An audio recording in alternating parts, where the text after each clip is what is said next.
This is why I train in martial arts. And again and again. The attitude of self-defense is most important, but you have to have the skills and the plan to back that up. That takes training. Empty-handed skills takes time on the mat. Where them kicks at? Where them hands? Where them holes? Where them throws? You know what I'm saying? This one is mainly for the "I'll just shoot you" crowd.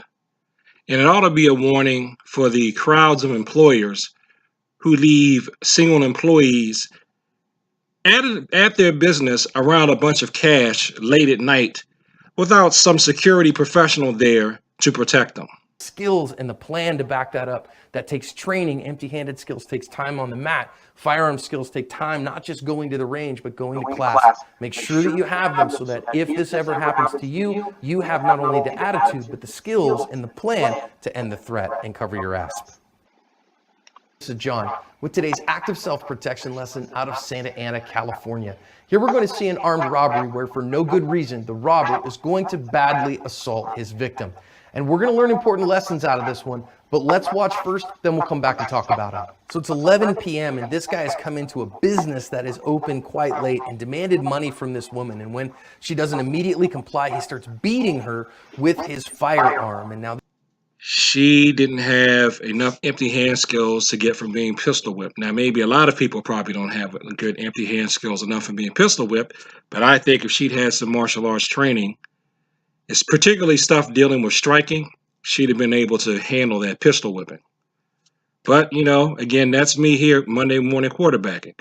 But I go over to active self-defense channels because I think he comes up with good scenarios.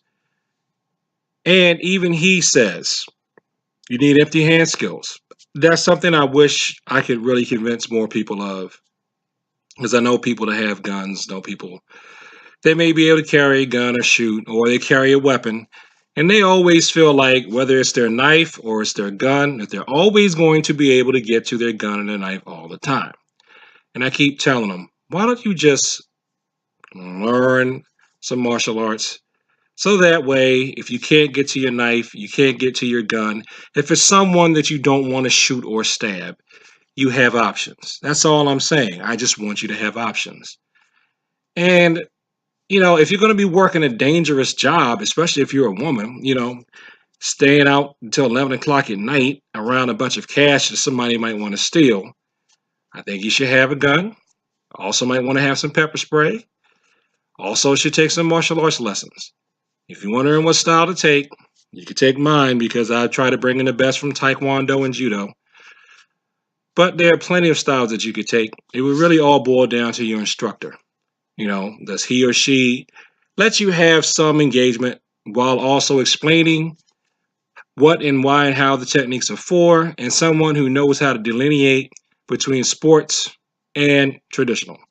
Personally, I like an approach where you mix up sport with traditional just so you get some kind of tactile representation, or you get used to touch feel or some kind of physical contact, but you still learn the traditional deadly techniques that you can use to stop someone in a self-defense situation. So go to Active Self-Defense's channel and take a look at the whole video. And all I got to say about it ultimately is that it's a good instance that proves that in addition to having your gun or your knife or your stick, it makes logical sense to also have good, deep training in the martial arts. So thanks for watching this video. Like, comment, and subscribe. Please share this with people who like to talk about the martial arts. And peace.